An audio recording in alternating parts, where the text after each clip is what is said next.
Captain Lee Daeho stared out at the endless black of space through the small window of his ship. The stars looked the same as they always did, tiny dots of light scattered across the darkness. He had been doing this job for 15 years now, mapping new star systems and looking for planets that humans might call home someday. It was quiet work, peaceful work, and he liked it that way. "Captain, we're getting some strange readings on the long-range sensors," said Park Minji from her station. She was young, maybe 25, with short black hair and quick fingers that danced across her control panel. This was only her second mission, but she was already one of the best navigation officers Lee had ever worked with. Lee walked over to look at her screen. Numbers and symbols flowed across the display, most of them meaning nothing to him. That was why he had people like Minji. "What kind of strange?" "Something big is coming our way. Really big. The computer says it's about 10 times the size of our ship and it's moving fast." Minji's voice was steady, but Lee could hear the worry underneath. Kim Tae-woo looked up from his engineering station in the back of the small bridge. He was older than both of them, with gray in his hair and hands that had fixed more broken machines than Lee could count. "How fast is fast?" "Faster than anything we've ever built," Minji said. "It'll be here in about 20 minutes. Lee felt his stomach tighten. Their ship, the New Soul, was not built for fighting. It had basic shields, a small laser for clearing space junk, and not much else. They were scientists and explorers, not soldiers. If whatever was coming wanted to hurt them, there was not much they could do to stop it. "Can we run?" Lee asked. Tae-woo shook his head. "Not from something that fast. We'd never make it to the jump point in time." "Then we wait and see what they want," Lee said. "Minji, try to get a better look at whatever's coming. Tae-woo, make sure all our systems are running smooth. If they want to talk, I want our communications working perfectly." The next 20 minutes felt like 20 hours. The strange ship grew larger on their screens, and as it got closer, they could see how different it was from anything humans had ever built. It was smooth and curved, like it had been grown instead of assembled. Strange lights pulsed along its hull in patterns that hurt to look at for too long. When the alien ship finally stopped near them, it was so big that it blocked out half the stars. Lee had seen Earth's biggest space stations, but this thing made them look like toys. Whoever built it had technology far beyond anything humans could dream of. "Captain," Minji's voice was barely a whisper. "They're scanning us." Lee could feel it somehow, like invisible fingers poking through their ship. The sensation made his skin crawl. On the engineering display, Tae-woo watched as their systems were examined by something that understood technology better than they did. "Let them look," Lee said. "We have nothing to hide." The scan lasted for several minutes. Lee could see lights moving across the alien ship's hull, and he wondered what they were learning about humans. That they were explorers? That they came in peace? That they were no threat to anyone? Finally, the scanning stopped. For a long moment, nothing happened. The alien ship just sat there, silent and waiting. Then, without warning, a voice filled their bridge. It spoke perfect Korean, which was somehow more frightening than if it had been in an alien language. "Small creatures of the third planet," the voice said. It was cold and electronic, like a computer trying to sound alive. "You will carry a message to your kind." Lee stepped forward, even though there was no one to see him. "This is Captain Lee Daeho of the Earthship New Soul. We are peaceful explorers. We mean no harm to anyone." "Harm?" The alien voice seemed amused. "You could not harm us if you tried. We are the hegemony. We rule this part of the galaxy. Your species is new to us, but that will change soon." "What do you want?" Lee asked. "Your compliance. Your world will submit to hegemony rule, or your world will burn. You have 72 of your time cycles to decide. We suggest you choose wisely." Lee felt his blood turn cold. "You're threatening Earth? Our home planet?" "We do not threaten. We promise. Your scans show you are weak. Your technology is primitive. Your ship carries 3 beings who could not fight a single hegemony warrior. Your species will bow to us, or your species will die." Tae-woo stood up from his station. his face red with anger. "You can't just engineer Kim Tae-woo," the alien voice said, and Tae-woo stopped talking. "Yes, we know your names. We know your ranks. We know everything about your small ship and your small lives. Tell your leaders what you have seen here. Tell them what will happen if they refuse us." The alien ship began to move away, but the voice continued. "In 72 cycles, we will come to your Earth. If your leaders have not surrendered, we will demonstrate what happens to those who defy the hegemony. We have done this to 1,000 worlds. Yours will not be different." As the massive ship disappeared into the darkness, Lee and his crew stood in stunned silence. They were alone again among the stars, but everything had changed. In 3 days, an alien fleet would arrive at Earth expecting humanity to surrender without a fight. "Captain," Minji said quietly, "what do we do?" Lee looked at his crew. These good people who had signed up to explore the galaxy, not to carry threats of war. "We go home, we warn everyone, and we hope that Earth is ready for what's coming." "But they're so advanced," Tae-woo said. "Did you see the size of that ship? The technology? How can Earth fight something like that?" Lee had been thinking the same thing, but something bothered him about the aliens' confidence. They had scanned his ship and immediately assumed they understood all of humanity. They had looked at 3 scientists in a research vessel and decided that represented Earth's military strength. "Maybe they're right," Lee said slowly. "Maybe we can't fight them. But I think they made one mistake." "What mistake?" Minji asked. "They think they know us," Lee said. "They scanned our ship and think they understand what humans are capable of. But this isn't a warship. We're not soldiers. They have no idea what Earth's real military looks like." As the new soul began its journey home, Lee wondered if he was being foolish. The hegemony clearly had technology beyond human understanding. They had conquered 1,000 worlds. What could Earth possibly do against such power? But deep down, something told him the aliens had made a serious mistake. They had looked at humanity's explorers and assumed they had seen humanity's warriors.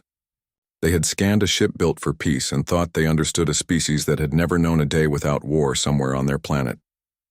In 72 hours, they would learn the difference.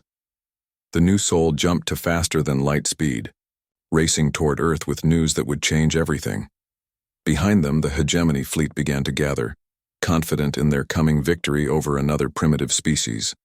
They had no idea what was waiting for them. The emergency session in Geneva had been going for 6 hours, and Admiral Choi Hyun-soo was getting tired of listening to politicians argue about surrender. Through the secure video link, he could see world leaders from every nation, their faces pale with fear as they watched the alien transmission for the 100th time. "The message is clear," said the Secretary General, an older woman whose hands shook as she spoke. "They want complete surrender. No negotiations. No middle ground. Submit or die." On the main screen, the hegemony's demonstration video played again. A blue planet much like Earth being hit by beams of light from space. In seconds, the surface turned to lava. Continents cracked and burned. Oceans boiled away into steam. 8 billion lives ended in less than a minute. "They've done this to 1,000 worlds," said the Russian president.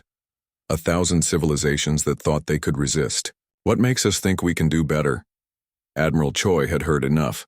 He stood up, his uniform crisp despite the long hours. At 55, he had served in 3 different wars, and he had learned that sometimes the best defense was making the enemy think you were weaker than you really were. "With respect, sir," Choi said, "they haven't faced us yet." The Chinese premier laughed, but there was no humor in it. "Admiral, please. Look at their ship. Look at their weapons.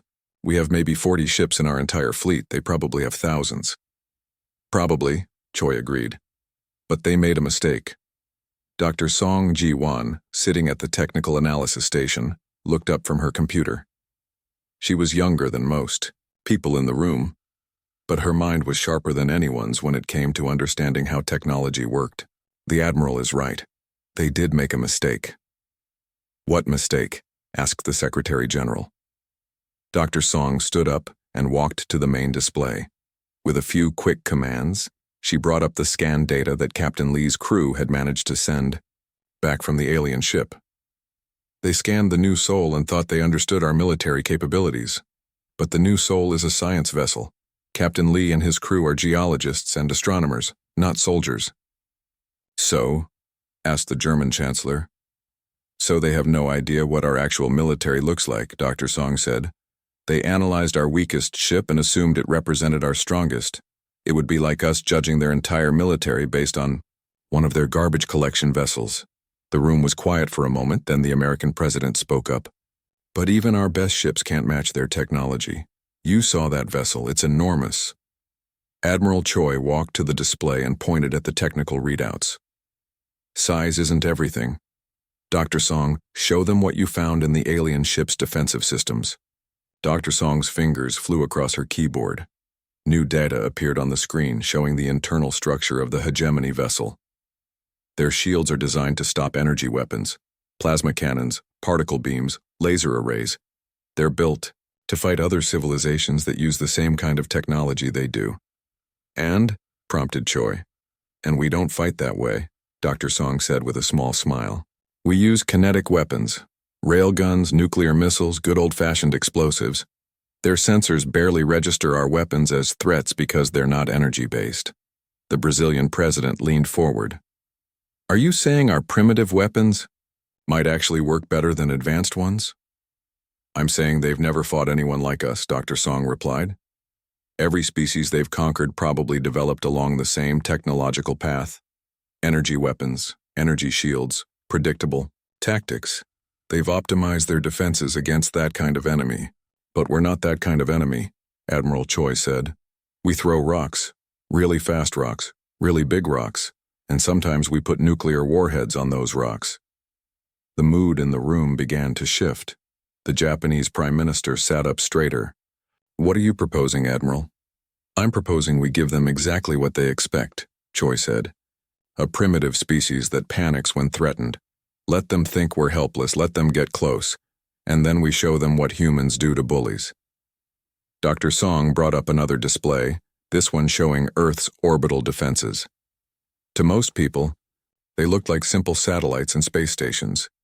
But Dr. Song highlighted the hidden weapon systems, the disguised railgun platforms, the asteroid-based mass drivers that had been built over the past 50 years. We've been preparing for this day since we first reached space, she said. Not because we knew aliens existed, but because we knew that if they did exist, some of them might not be friendly. The British Prime Minister looked skeptical. You're talking about fighting a galactic empire with conventional weapons. Even if you're right about their defenses, they must have thousands of ships. Maybe, Admiral Choi said, but they're coming to Earth expecting an easy victory. They think they're fighting scared civilians. They have no idea they're about to fight the species that invented warfare. Around the room, the world leaders exchanged glances. The fear was still there, but something else was growing alongside it. Hope, maybe, or anger. Humans had never liked being told what to do, especially by bullies. What do you need from us? Asked the Secretary General. Time, Admiral Choi said. 72 hours to get our people in position. And I need you to act scared. When they arrive, I want them absolutely convinced that Earth is helpless. Let them think they've already won. That won't be hard, muttered the Canadian Prime Minister. Half of us are terrified. Good, Choi said. Use that. Let them see your fear. Let them think we're about to surrender. And when they move in close to accept our submission, we hit them with everything we have. Dr. Song was already working. On her computer, sending coded messages to military bases around the world and throughout the solar system. Admiral, what about Captain Lee and his crew? They're still prisoners on the alien ship. Choi's face darkened.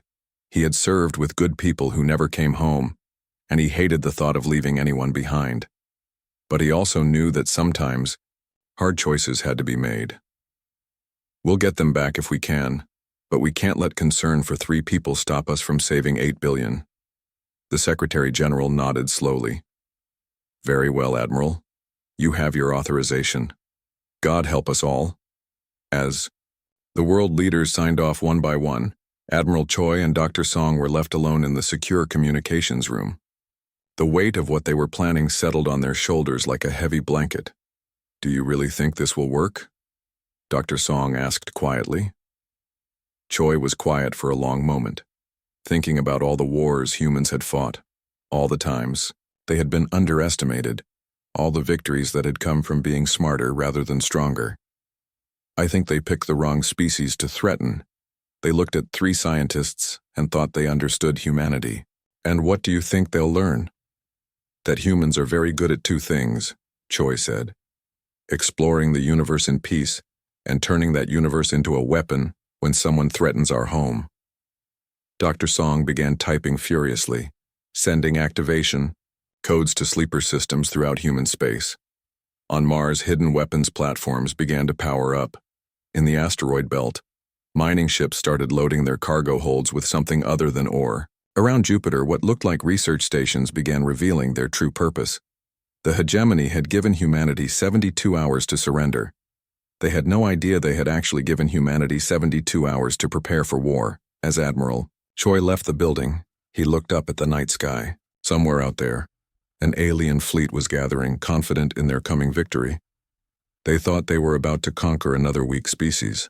They were about to learn why humans had spent 10,000 years fighting each other. They were about to discover that all that practice had been leading up to this moment. The countdown had begun. Captain Lee Dae-ho had never been inside an alien ship before, and he hoped he would never have to do it again. The corridors were too tall, too narrow, and filled with air that smelled like metal and electricity. Strange symbols glowed on the walls, and the floor felt wrong under his feet, like it was alive. "Keep moving, small ones," said the guard behind them. It looked like a giant insect walking on 2 legs with 4 arms and eyes that never blinked. Its voice came through a translator box that made everything sound like a threat. Park Min-ji walked close to Lee, her face pale but determined. Behind them, Kim Tae-woo kept looking around, his engineer's mind trying to understand the alien technology. Even as prisoners, he could not stop himself from being curious about how things worked. They were brought to a large room filled with screens and control panels. At the center sat Admiral Vextar, the hegemony commander who had delivered their ultimatum. He was tall and thin, with skin that looked like gray metal and fingers that ended in sharp points. "The human prisoners," Vextar said without looking at them. "How interesting. Tell me, small creatures, what do you think your leaders will choose?" Lee stepped forward, trying to look braver than he felt. "They'll never surrender to you." Vextar finally turned to look at them, and his eyes were like looking into deep space, cold and empty. "They will. They always do. We have conquered species far more advanced than yours. Your crude technology cannot stand against us." "Maybe not," Lee said. "But humans don't give up easily." "Ah, yes, your famous stubbornness," Vextar said, and several of his officers made sounds that might have been laughter. "We studied your history through your ship's computers. Always fighting each other, always making war. Such a violent, primitive species." Kim Tae-woo looked around the bridge, memorizing every detail he could see. The control panels, the weapon displays, the power readings. His fingers itched to touch the alien technology, to understand how it worked. And slowly an idea began to form in his mind. "You think our violence makes us weak," Lee said. "But maybe it makes us strong." "Strong?"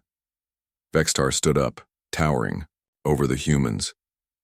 "Your entire fleet could not damage a single one of our ships. Your weapons are toys. Your shields are paper. What strength could you possibly have?" Park Min-ji spoke up for the first time since they had been captured. "You scanned our ship and think you know everything about us. But our ship was built for exploring, not fighting. You have no idea what our warships can do." This time the alien laughter was louder. "Warships? We detected no vessels in your system that could threaten us. A few patrol boats, some cargo haulers, mining ships. Nothing worthy of the name warship." Kim Tae-woo caught Lee's eye and nodded slightly toward one of the control panels. While the aliens were focused on the conversation, he had been watching their systems work. And he had noticed something important. The aliens were so advanced that their computers did everything automatically. They did not bother with security codes or locked systems because they could not imagine anyone being able to understand their technology well enough to use it against them. They were wrong. While Vexitar continued to mock human military capabilities, Taewoo slowly moved closer to a communications panel. His fingers, trained by years of working with delicate machinery, began to trace the alien symbols. He could not read them, but he could recognize patterns, input commands, data transfer, protocols. "Your species amuses me," Vexitar was saying to Lee. "So much confidence despite such obvious weakness. When we arrive at your world, perhaps we will keep a few of you alive as entertainment." "You're making a mistake," Lee said louder now, trying to keep the aliens' attention. "You think you know what humans are capable of, but you don't know anything." "I know enough," Vexitar replied. "I know your ships are slow. I know your weapons are primitive. I know your technology is centuries behind ours. What else is there to know?" Behind him, Kim Tae-woo's fingers found what he was looking for, a data transmission node. With movements so small they were almost invisible, he began to interface his personal communicator with the alien system. Years of working with human computers had taught him that most technology, no matter how advanced, worked on similar basic principles. "You know what we showed you," Lee said, "but we didn't show you everything." "Your bluffing is pathetic," Vexitar said. "We scanned your ship completely. We know exactly what your species is capable of." "You scanned one ship," Park Minji said. "One small ship with 3 people on it. Did you really think that was enough to understand an entire civilization?" For the first time, Vexitar looked slightly less certain. "Your ship carried your most advanced technology, your best weapons, your strongest shields." "Our ship carried rock samples and star charts," Lee said. "We're scientists. We study planets and asteroids. We don't fight wars." Kim Tae-woo felt his communicator connect to the alien system. Data began flowing both ways, and he carefully started downloading everything he could reach. Ship schematics, weapon specifications, tactical doctrines, fleet positions. The aliens' own confidence was working against them. "You mean to tell me," Vexitar said slowly, "that we captured your explorers, not your warriors?" "Now you're starting to understand," Lee said. The alien admiral was quiet for a long moment, thinking. Then he made a gesture, and one of his officers brought up a new display. It showed the scan results from the new Sol, but now they were analyzing the data differently. "Show me what we missed," Vexitar ordered.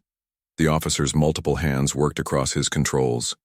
New information appeared on the screen, and Vexitar's expression changed from confidence to something that might have been concern.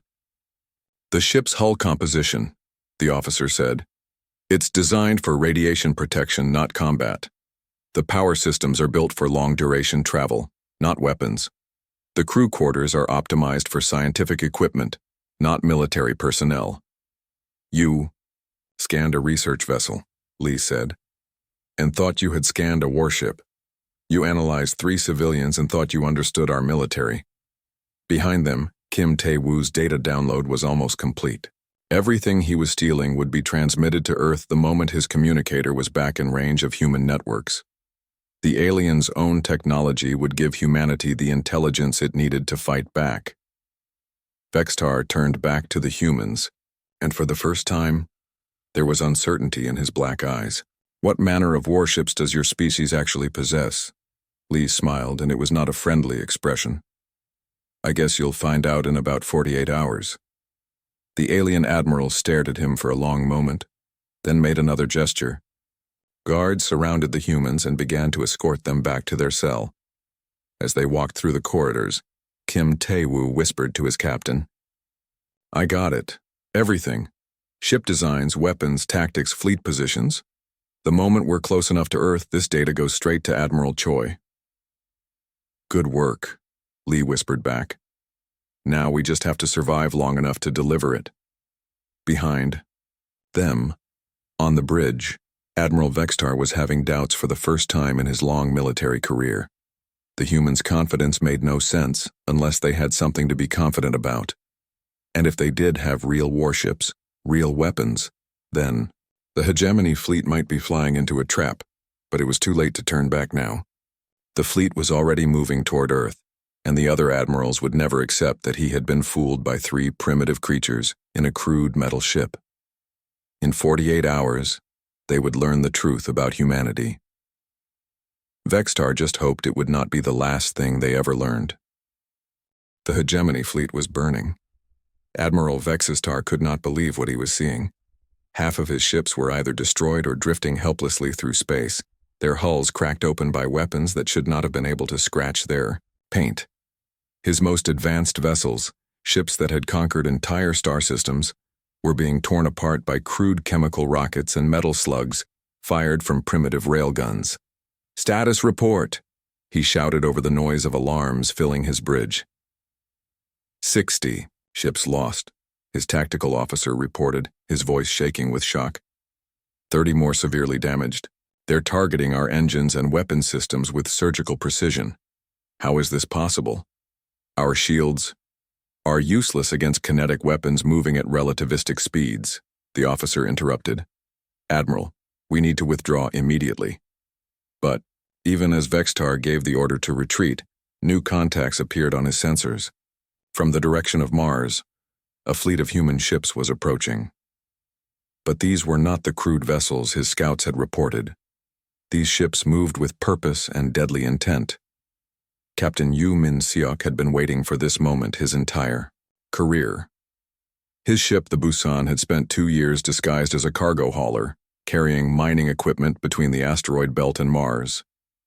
In reality, it was packed with nuclear weapons and crewed by some of humanity's best pilots. "All ships, this is you," he transmitted to the 24 other vessels in his squadron. "Time to show these aliens what humans do to bullies. Attack pattern Delta. Hit them fast, hit them hard, and don't give them time to think." The human ships accelerated toward the retreating hegemony fleet, but they did not move in the orderly formations that alien tacticians expected. Instead, they flew in seemingly random patterns, using the same chaotic thrust vectors that had confused the alien targeting computers around Earth. From the asteroid belt, Colonel Jiang Subin was coordinating her own contribution to the battle. For 20 years, human mining operations had been building mass drivers to launch ore toward Earth. What the hegemony did not know was that those same mass drivers could launch other things at near light speed. "Target the largest ships first," she ordered her operators. "Let's see how their armor handles a few thousand tons of rock moving at 10% of light speed." The asteroids began to move.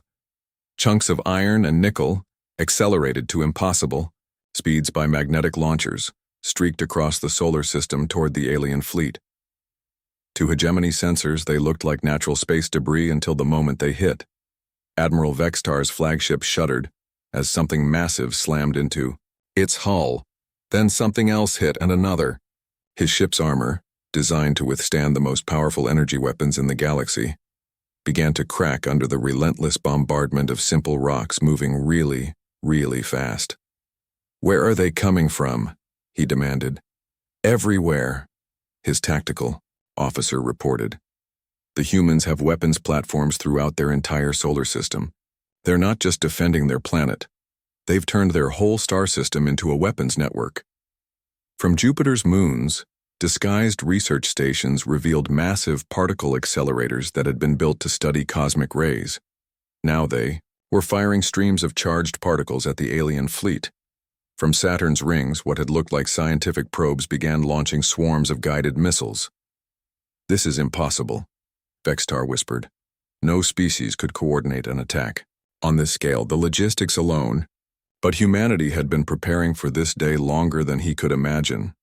Every space station, every mining ship, every research outpost had been built with dual purposes. Peace and exploration were their primary missions, but war had always been the backup plan. On Earth, Admiral Choi watched the battle unfold with grim satisfaction. The hegemony fleet was trapped in humanity's gravity well, taking fire from all directions. Their advanced technology useless against weapons so primitive that alien computers could not properly analyze them. "Sir," Commander Park Jun-ho reported, "we're receiving a transmission from the hegemony flagship." "Put them through," Admiral Choi said. Admiral Vextar's face appeared on the screen, and he looked nothing like the arrogant conqueror who had delivered humanity's ultimatum 3 days ago. His uniform was torn, there was blood on his face, and his black eyes showed something that might have been fear. "Admiral Choi," Vextar said, his voice tight with controlled panic. I wish to negotiate." "Negotiate?" Admiral Choi replied calmly. "I thought you said there was nothing to negotiate. I thought you said we would submit or burn. Your species, your technology, we underestimated." "You didn't underestimate our technology," Admiral Choi interrupted. "You underestimated us. You scanned a science ship and thought you understood what humans are capable of. You looked at 3 explorers and assumed you had met our warriors." Captain Lee Dae-ho, still imprisoned aboard Vextar's flagship, could hear the explosions getting closer. The ship shook with each impact, and he could see fear in the eyes of his alien guards. They had gone from conquerors to victims in a matter of hours. "Captain," Kim Tae-woo whispered, "I'm detecting massive power buildups throughout the human fleet. I think they're preparing for a final strike." Lee nodded. He could see it on the alien displays around them. Human ships were converging on the remaining hegemony vessels from all directions, their crude but effective weapons charging for what would probably be a killing blow. On the bridge, Admiral Vextar was becoming desperate. "Admiral Choi, please. We can reach an agreement. The hegemony is vast. We can offer you technology, territory, resources." "What we want," Admiral Choi said, his voice hard as steel, "is for you to leave our space and never come back. And we want you to carry a message to your empire." "What message?" Admiral Choi leaned forward, and when he spoke, his words carried the weight of 10,000 years of human warfare. "Tell them that humanity is not interested in being anyone's slaves. Tell them that Earth is protected by people who have spent their entire history learning how to fight, and tell them that if they ever threaten us again, we won't just defend ourselves." "What do you mean?" "We know where you come from now," Admiral Choi said, gesturing toward the technical data that Kim Tae-woo had stolen. "We have your star charts, your fleet positions, your home worlds. If the hegemony comes for us again, we won't wait for you to arrive at Earth. We'll bring the war to you." The thought of humans attacking hegemony space with their impossible weapons was too terrible for Vextar to contemplate. Species that could turn an entire star system into a weapons platform, that could coordinate attacks across billions of kilometers, that could make toys into tools of war. Such a species could bring chaos to the ordered galaxy the hegemony had built. We will carry your message," Vextar said finally. "Good," Admiral Choi replied. "You have 1 hour to collect your dead and your wounded. Then you leave our space and never come back. If we see hegemony ships in this system again, we'll assume you're here to attack us, and we'll respond accordingly." The transmission ended, and Admiral Vextar slumped in his command chair.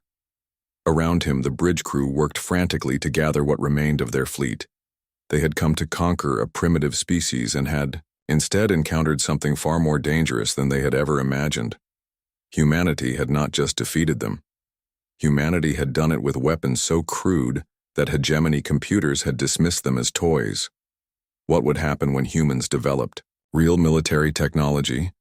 What would they be capable of when they stopped fighting with mining equipment and research tools? As the battered hegemony fleet limped away from Earth, carrying news of their defeat back to the Empire, Admiral Choi allowed himself a moment of quiet pride. Humanity had faced its first test as a galactic species and had passed with devastating effectiveness. But he also knew this was only the beginning. Other threats would come, other empires would test humanity's resolve. And when they did, they would learn the same lesson the hegemony had just learned the hard way. You don't threaten Earth. You don't scan a human science ship and think you understand what humanity is capable of. And you definitely don't give humans 3 days to prepare for war. Because humans, as it turned out, were very good at war. They had been practicing for 10,000 years, and they were ready to take those skills to the stars. The galaxy had been warned. The hegemony fleet arrived at Earth like a storm of metal and light. 200 ships, each one larger than anything humans had ever built.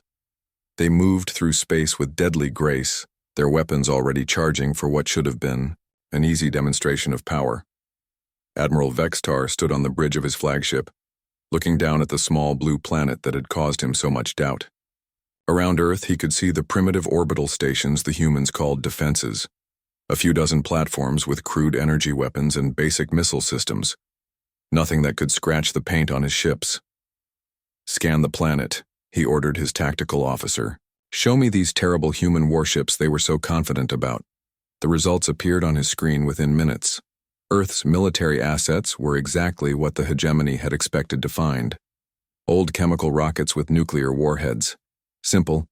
Railguns that fired metal slugs. Energy weapons so weak they might as well have been flashlights. "This is what they were bragging about?" Vextar asked. "This is what made them so confident?" "Perhaps it was merely primitive bravado," suggested his second-in-command.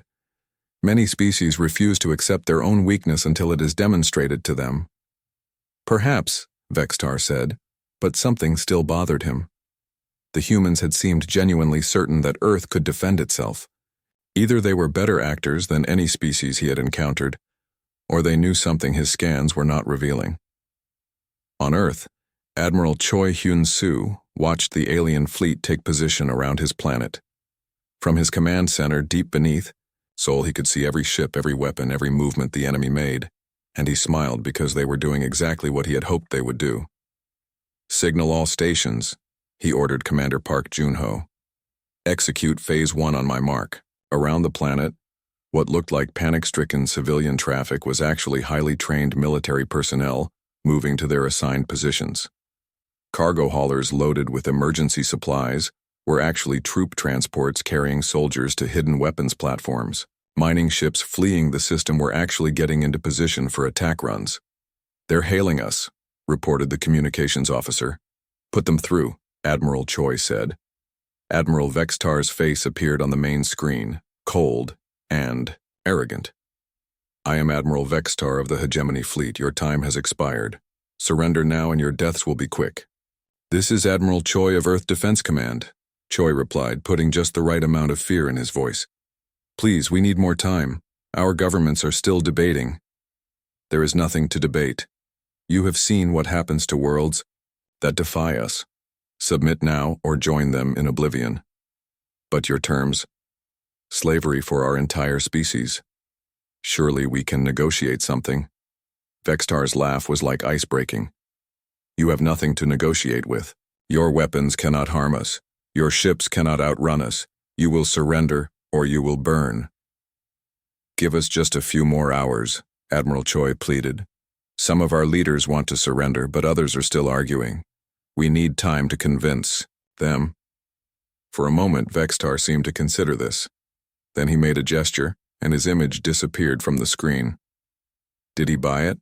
asked Commander Park. "He thinks he did," Admiral Choi said. "Now we wait for them to come close enough to accept our surrender in person." No conqueror can resist the chance to gloat over defeated enemies. They did not have to wait long. Within an hour, half the Hegemony fleet began moving toward Earth's orbital space. They came slowly, confidently, their weapons powered down to show their contempt for any resistance the humans might offer. "Phase 2, Admiral Choi ordered. Around Earth's orbital space, what had looked like simple defense platforms began to change. Hull plates slid away to reveal massive railgun barrels. Cargo containers opened to show nuclear-tipped missiles. Communication arrays transformed into targeting sensors. But the most important change was invisible. The platform's power signatures remained the same. Their weapon systems still appeared primitive to alien sensors. The Hegemony fleet continued its approach, seeing nothing but the weak defenses they expected. "They're within optimal range," reported the weapons officer. "Not yet," Admiral Choi said. "Let them get closer. I want them so close they can see the fear in our eyes." On the Hegemony flagship, Admiral Vextar watched Earth grow larger in his view screen. Soon he would be close enough to demonstrate his power, to show the humans what happened to species that wasted his time with pointless delays. "Admiral," his tactical officer said, "we're detecting some unusual readings from the human defense platforms." "What kind of readings?" "Energy spikes. Power fluctuations. As if they're charging weapons, but the signatures don't match any technology we know. Vextar frowned. Show me. The tactical display lit up with data from the human orbital defenses. Most of it looked exactly as expected. Primitive chemical rockets, simple energy weapons, basic kinetic projectiles. But scattered throughout the readouts were power signatures that made no sense. What are those? Vextar asked. Unknown, sir. The computer cannot classify them. For the first time since arriving at Earth, Admiral Vextar felt a touch of real concern. His scanners were the most advanced in the galaxy. They could analyze any technology, understand any weapon system. If they could not identify something, it meant, all ships, he ordered, prepare for immediate combat. Something is wrong here. But it was too late. The hegemony fleet was already deep in Earth's gravity well, close enough to see the planet's surface with their optical sensors, close enough to count the cities they were about to destroy, close enough to die. Now, Admiral Choi said quietly. Around Earth, 100 hidden weapon systems revealed themselves at once. What had looked like simple orbital platforms suddenly bristled with railgun barrels the size of subway tunnels. Cargo containers split open to reveal missiles that had been disguised as emergency supplies. Mining ships dropped their fake hull plates to show the nuclear warheads they had been carrying. The first salvo caught the hegemony completely by surprise. Tungsten rods accelerated to 20% of light speed punched through energy shields, as if they were not there. Nuclear-pumped X-ray lasers, invisible to alien sensors until the moment they fired, sliced through hull armor like paper. Chemical rockets carrying antimatter warheads, dismissed by hegemony tacticians as primitive toys, detonated against ships with enough force to crack continents. Impossible, Admiral Vextar shouted as his flagship shuddered under impacts that should not have been able to touch it. Our shields should stop those weapons. The kinetic projectiles are moving too fast, his tactical officer reported. Our deflectors can't track them. The energy weapons aren't registering on our sensors until they're already firing. Around the hegemony fleet, ships began to explode in ways their designers had never imagined. Energy shields meant to stop plasma bolts, and particle beams offered no protection against solid metal moving at relativistic speeds. Point defense. Systems calibrated for energy weapons could not target old-fashioned chemical rockets. Return fire, Vextar ordered.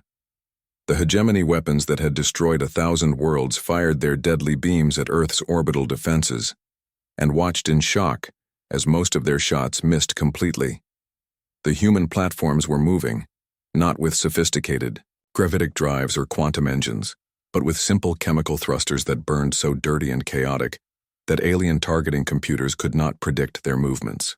They're using random thrust vectors, the tactical officer reported. Our computers can't calculate firing solutions.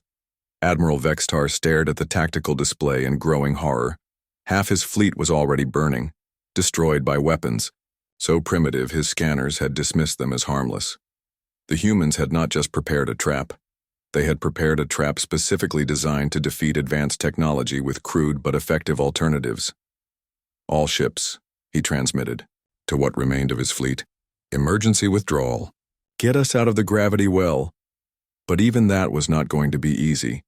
The same weapons that were destroying his fleet were now targeting his escape routes. And from deeper in the solar system, new contacts were appearing on his sensors. Ships that had been disguised as cargo haulers and mining vessels were dropping their camouflage and revealing themselves as something very different, something much more dangerous. Admiral Choi watched the alien fleet trying to retreat and allowed himself a moment of satisfaction. The trap had worked perfectly. But this was only the beginning. Signal the Mars fleet, he ordered. Tell Colonel Jang it's time for Phase 3. The real battle was just getting started.